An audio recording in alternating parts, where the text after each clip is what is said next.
Hey, I'm a nutritionist, and these are 5 foods I would never eat. First and foremost, I am enjoying sitting in this Olympian jacket shirt. That's my brother's, as he is a 3-time Olympian athlete and he holds a bronze medal in one of the world sailing sailing championships. So this is one of my favorite shirts. You know how you just have some favorites that you just like to wear? Well, this is one of them. Casual AF, but I still think it's cool and comfortable, and that's kind of the style I like. Big t-shirt, Billie Eilish. Oh, you know that song? Ooh, some stylish. Black top, big t-shirt. Alright. But this is not about songs. There are 5 foods as a nutritionist I would never eat. And the first one is corn dogs. The second one is Vienna sausages. The third one is that black pudding, which is like pig's blood or something. The fourth one is corned beef. And the fifth one is definitely going to be like those jar dips, like those queso kind of dips. Like I would never eat those ever.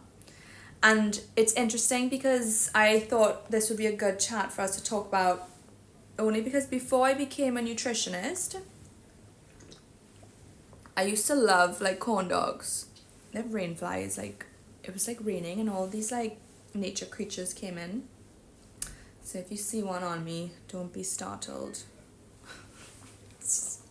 Life in the tropics is very interesting, I'll tell you that.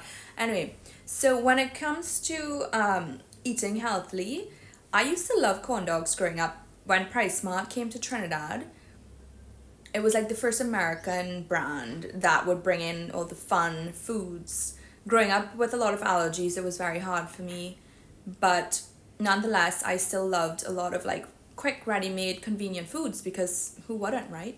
And corn dogs was one of them, because you can put it in your freezer, and if you don't feel for like normal food, or food is taking too long, you just put something in the oven or microwave and you get a quick meal, right?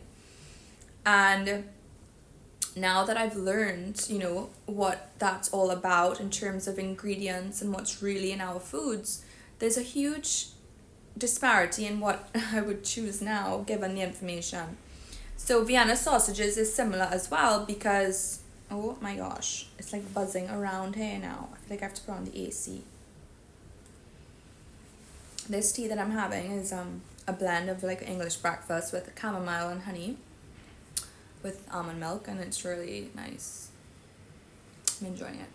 So yeah, Vienna sausages. I used to be obsessed with Vienna sausages growing up when I was a kid.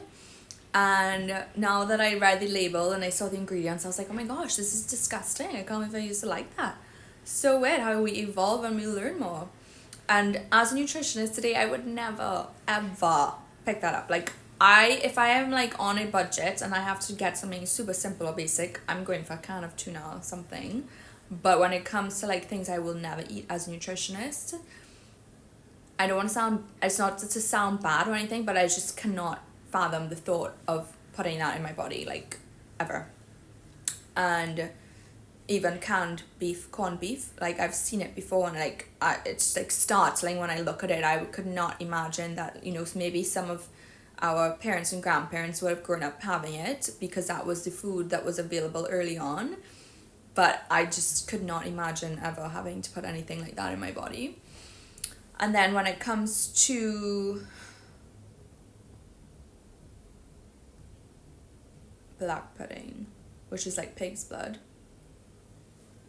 I've seen it and I refuse to try it. I could not think about doing anything like that,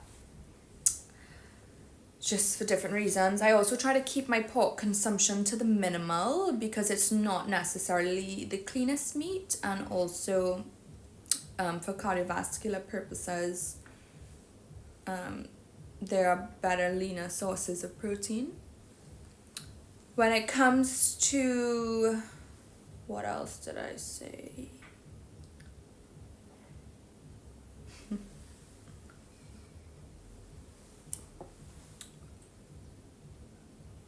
I guess those dips, right? Yeah, those queso dips. So I used to love and be obsessed with spinach and artichoke dip. Every restaurant I went to, I wanted spinach and artichoke dip. And then I learned what it was, which was like mostly a bunch of mayo, maybe cream cheese, and then some spinach and some artichokes. I mean, it's still so good, right? Like, letting go of some of those foods were probably some of my hardest challenges along the way when I came from pretty normal eating, like socially acceptable ways of eating, I guess you can call it that, or very Americanized, to being into health and wellness and eating clean. And the reason why I'm sharing this with you is because if you are thinking about starting a journey and you're scared because you might have to let go of certain foods or mindsets or beliefs that you've had, I understand what that's like, first and foremost, and then shifting into that healthier life. It's like, do you really want it? And also knowing that it's good for you and it'll make you feel better. You don't really think back to the stuff you used to like or be obsessed with before. It just disappears as though it doesn't even exist in your reality anymore, which is kind of cool. Like, once you learn and grow, it's like nothing really from the past is around. But if you're consistently going to be going out with the same groups of people to the same places, it might be a little more challenging. But I can help you with those tools and so forth. The point of the matter is, don't be afraid to get on your healthy journey. And if you really want to get those results and you need to chat with someone who knows both sides and the process of getting there, I am available to you as a nutritionist, because I like to see people get better, heal, and feel better. Oh my gosh, these bugs are everywhere. So that's why I'm here, and that's why I'm working online too, so that anybody in the world can access me, as people are wanting to know more and more about diets in this day and age. Like, this is a prime time where people actually care about diets and want it to be personalized. You know, history has evolved, and now is the time for people to really prioritize what we're eating, because we're learning how it impacts our health and our energy and our longevity. So it's cool that this is the right time for people to want to focus on this, and here I am online as a nutritionist that's available to do online consultations wherever you are in the world. So that's pretty cool, and sometimes it's to forgive yourself for not knowing. If we're making decisions, so if we don't have the education or the knowledge, it's not to shame anybody. It's about taking where you are at now, learning, and so that your process of evolution can continue to grow, so that you could make better decisions in the future. And that's what my coaching experience is like, because that's how I've also coached with myself, and that's the vibe that I have in my community, where it's non-judgmental, because it's about learning and growth, and it's not about criticizing anybody for wanting to be better. It's about supporting people to grow and evolve, because we all deserve to be healthier and fitter and have better family life and relationships. And in order to do that, sometimes it does start with diet, because who wants to fight about what to eat, you know? If we all can find an agreement on food, it makes sense that we feel better after the meal, and we could be more at ease in our bodies, and therefore have better conversations and healthier relationships, and then maybe even keep more active. So those are foods I would never eat as a nutritionist, and I could go on and do this again because I thought it was pretty fun. I'll probably do another one, because there's a lot of foods I turn down as a nutritionist that you may not expect.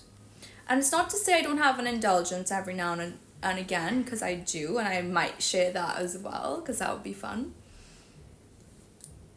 But I'll tell you another time.